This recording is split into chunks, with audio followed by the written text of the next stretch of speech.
Santosh SFI Medchal Malkajgiri జిల్లా కార్యదర్శి.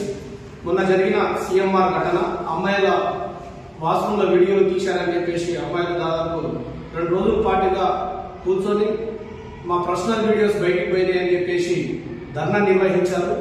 అమ్మాయిలు ధర్నాలోని ఎస్ఎఫ్ఐ భాగస్వామ్యంగా పోరాటంలో పాల్గొన్నది. ఓన్ చేసుకొని అమ్మాయిలకు జరిగిన అన్యాయాన్ని అరికట్టడం కోసం ఎస్ఎఫ్ఐ పోరాటం చేసింది.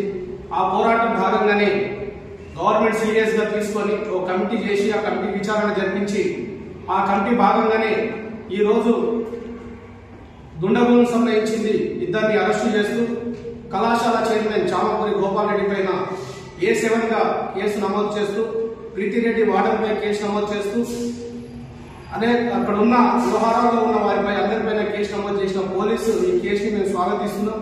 దాంతో పాటుగా దుండగులు 2ని ఎలా అయితే అరెస్టు చేశారో A7 ఉన్న గోపాల్ రెడ్డిని చైర్మన్ వెంటనే అరెస్టు చేయాలి. ఎందుకంటే కళాశాలకు సంబంధించిన అమ్మాయిల కళాశాలకు భద్రత లేకుండా నిర్లక్ష్యంతో వ్యవహరించిన చైర్మన్ గోపాల్ రెడ్డిని వెంటనే అరెస్టు చేయాలని చెప్పేసి వార్డన్ ప్రీతిరెడ్డిని కూడా వెంటనే అదుపులో తీసుకున్నట్టు కేసు నమోదు చేసినట్టుగానే జైలుకి పంపించాలని చెప్పేసి భారత విద్యా ఫెడరేషన్ ఎస్ఎఫ్ఐ గా డిమాండ్ చేస్తా ఉన్నాం.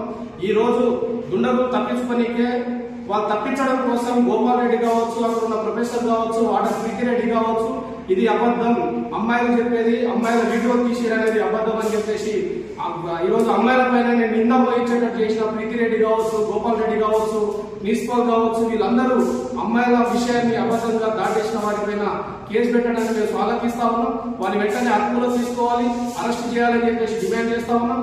అమ్మాయిలకు మరింత భద్రత గవర్నమెంట్ తీసుకొని భద్రత ఇవ్వాలని చెప్పి భావిస్తా ఉన్నాం. దాంతో పాటుగా సీఎంఆర్ కళాశాలలో ఈ రోజు అమ్మాయిల భద్రత లేకుండా పోయింది కాబట్టి సీఎంఆర్ కళాశాల వెబ్సైట్ ని ఈ రోజు బ్లాక్ లిస్ట్ లో పెట్టాలి, సీఎంఆర్ కళాశాల గుర్తింపు రద్దు చేయాలని చెప్పేసి భారత విద్యా ఫెడరేషన్ ఎస్ఎఫ్ఐ గా డిమాండ్ చేస్తా ఉన్నాం. లేని పక్షంలో ఈ రకంగా సీఎంఆర్ కళాశాల గుర్తింపు రద్దు చేయకపోతే పెద్ద ఎత్తున పోరాటం చేస్తామని చెప్పి కూడా ఈ సందర్భంగా హెచ్చరిస్తా ఉన్నాం.